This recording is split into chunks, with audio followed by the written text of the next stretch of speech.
Hello दोस्तों, आज के वीडियो में जानेंगे घरों में इन्वर्टर की वायरिंग कैसे करते हैं। इसके लिए हमें घर की वायरिंग को पहले समझना पड़ेगा, क्योंकि जब हम इन्वर्टर लगाएंगे तो पहले से हमारे घर में वायरिंग हुई रहती है। तो पहले वायरिंग को नहीं समझेंगे तो हम इन्वर्टर का किस वायर का कनेक्शन कहाँ पे करेंगे ये हमें पता नहीं रहेगा। तो सबसे पहले हमें वायरिंग समझना होगा कि वायरिंग कैसे किया रहता है और कहाँ पे हमें इन्वर्टर का कौन सी वायर देना रहेगा। तो चलिए पहले घर की वायरिंग को समझ लेते हैं, उसके बाद हम लोग इन्वर्टर की वायरिंग समझेंगे। तो देखिए, सबसे पहले हमारे घर में न्यूट्रल और फेस आया रहता है, जो कि हमारे मीटर में होके और मीटर से आउट होता है। तो यहाँ से न्यूट्रल आउट होता है और यहाँ से फेस आउट होता है। ये यहाँ से एमसीबी में कनेक्ट रहता है। तो देखिए, इस तरीके से न्यूट्रल वायर एमसीबी में यहाँ कनेक्ट होता है और इस पॉइंट से फेस एमसीबी के इस पॉइंट में कनेक्ट रहता है। ये देखिए इस तरीके से। अब क्या होता है कि हम एमसीबी जब ऑन करते हैं तो यहाँ से हमें फेस मिलता है और यहाँ से न्यूट्रल मिलता है। इस पॉइंट से फेस का कनेक्शन ये बोर्ड में यहाँ पे लाके और यहाँ से एक जंपर मारा हुआ रहता है, जो कि स्विच में कसा रहता है, लंबा वायर, जो कि आप लोग कभी देखे होंगे। देखिए इस तरह से। तो यहाँ से फेस जो आया वो बोर्ड में इस तरीके से यहाँ पे चारों स्विच में कनेक्ट रहता है एक साथ, और यहाँ से हमें जो न्यूट्रल मिलता है वो ये 5 पिन सॉकेट में यहाँ पे कनेक्ट होता है। देखिए इस तरीके से। उसके बाद ये सीलिंग फैन, एलईडी बल्ब और ये मोटर है, ये सारे का न्यूट्रल कॉमन होता है। देखिए इस तरीके से ये सारे उपकरण को न्यूट्रल डायरेक्ट मिला हुआ है। अब स्विच के कनेक्शन से ये ऑपरेट होता है। अब यहाँ से स्विच का कनेक्शन कैसे रहता है कि यहाँ से ऊपर वाले पॉइंट से एक वायर का टुकड़ा यहाँ पे इस वाले पॉइंट में पीछे की तरफ जंपर किया रहता है। तो हमें सॉकेट में जब ये ऑन करते हैं तो फेस सॉकेट में मिलता है। तो इस 5 पिन सॉकेट में जो भी उपकरण लगाएंगे तो वो ऑन हो जाएगा। तो देखिए इस तरीके से ये जंपर लगा रहता है। तो ये 5 पिन सॉकेट इस स्विच से कंट्रोल होता है। उसके बाद ये स्विच से ये हमारी मोटर, जो पानी का मोटर है, वो कंट्रोल रहेगा। तो इस स्विच से ये कंट्रोल करेंगे।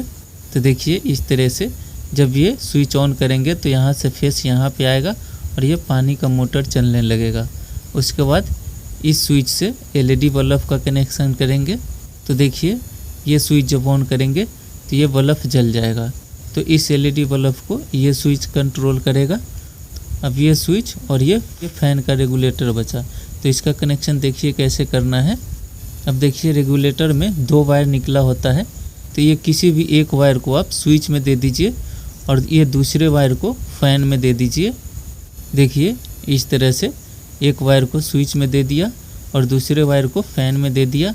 अब क्या होगा कि यहाँ से जब स्विच ऑन करेंगे तो फेस यहाँ से ये रेगुलेटर में आएगा और जैसे स्विच को कंट्रोल करेंगे उसके अनुसार ये फैन को स्पीड को कंट्रोल करेगा। तो ऐसे करके ये हमारे घर की वायरिंग रहती है। तो ये हमारी घर की वायरिंग है जो पहले से ऐसे रहेगी। अब हम चाहते हैं कि हम इसमें इन्वर्टर लगाएं, तो उसका कनेक्शन वायरिंग कहाँ पे करना होगा वो समझिए। तो ये इन्वर्टर है, देखिए। तो ये इन्वर्टर के लिए हमें एक बोर्ड की ज़रूरत पड़ेगा। तो अगर पहले से बोर्ड लगा है तो ठीक है, और नहीं तो उसका कनेक्शन कहाँ से देंगे वो देखिए।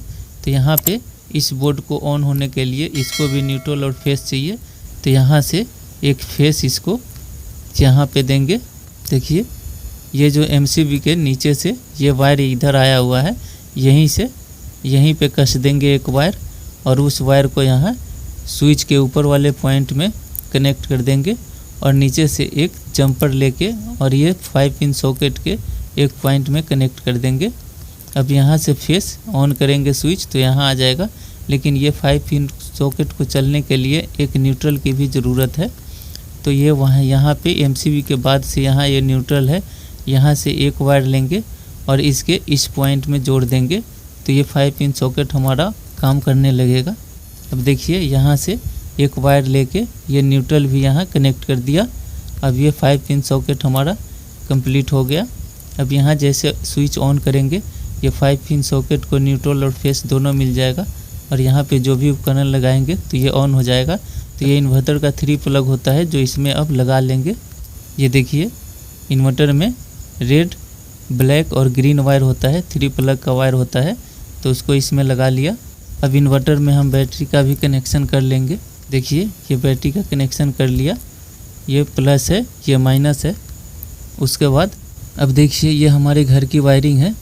तो हम चाहते हैं कि सिर्फ हम अपने इन्वर्टर पे फैन और एलईडी बल्ब जलाएं, क्योंकि ये मोटर और ये हैवी लोड का मोटर है। तो ये मोटर और यहाँ पे ये 5 पिन सॉकेट है, यहाँ पे भी फ्रिज या वैसे कोई उपकरण चलाएंगे तो हम चाहते हैं कि ये स्विच दोनों सिर्फ लाइन का कनेक्ट करें, इसमें इन्वर्टर का सप्लाई नहीं आए इस पॉइंट में, और ये मोटर इन्वर्टर पे ना चले। तो इसके लिए हमें क्या करना होगा, तो यहाँ से इसको कट करना पड़ेगा और यहाँ से कट करना पड़ेगा। देखिए इस तरह से यहाँ से कट कर लेंगे और यहाँ से कट कर लेंगे, और उसके बाद क्या करेंगे कि ये सप्लाई वाला जो वायर है उसको यहाँ से लेके और अब सीधा यहाँ पे कनेक्ट कर देंगे। देखिए इस तरह से अब ये कनेक्ट हो गया। अब क्या करना होगा कि हमारा इन्वर्टर का जो सप्लाई है तो ये इसके राइट साइड में यहाँ पे टेस्टर से चेक करेंगे तो आपका टेस्टर जल जाएगा। तो यहाँ पे राइट साइड में इसका सप्लाई आता है, तो यहाँ से राइट साइड से एक वायर लेंगे और इसके यहाँ पे कनेक्ट कर देंगे, यहाँ पे जोड़ देंगे। देखिए इस तरह से यहाँ पे इसको इस पॉइंट पे जोड़ देंगे। अब देखिए कैसे काम करेगा। जब हमारे घर में लाइट रहेगी तब ये मोटर चलेगा या 5 पिन सॉकेट में करंट रहेगा, लेकिन जब इन्वर्टर चलेगा लाइट कट जाएगी तो सिर्फ हमारा ये फैन और ये एलईडी चलेगा और ये मोटर और सॉकेट नहीं चलेगा। तो कहने का मतलब है कि ये मोटर और ये सॉकेट में सिर्फ लाइट रहेगी जब भी करंट रहेगा, और ये जो एलईडी है और फैन है वो लाइट और इन्वर्टर दोनों पे काम करेगा। तो ऐसे करके घरों की वायरिंग करते हैं, और ये इन्वर्टर जब लगाना हो तो ऐसे ही इन्वर्टर लगा लेते हैं। तो आशा करता हूँ ये वीडियो आप लोग को समझ में आ गया होगा। फिर भी कोई सवाल या सुझाव हो तो कमेंट ज़रूर करिएगा। तो मिलते हैं ऐसे ही नेक्स्ट वीडियो में। जय हिंद, जय भारत, थैंक यू।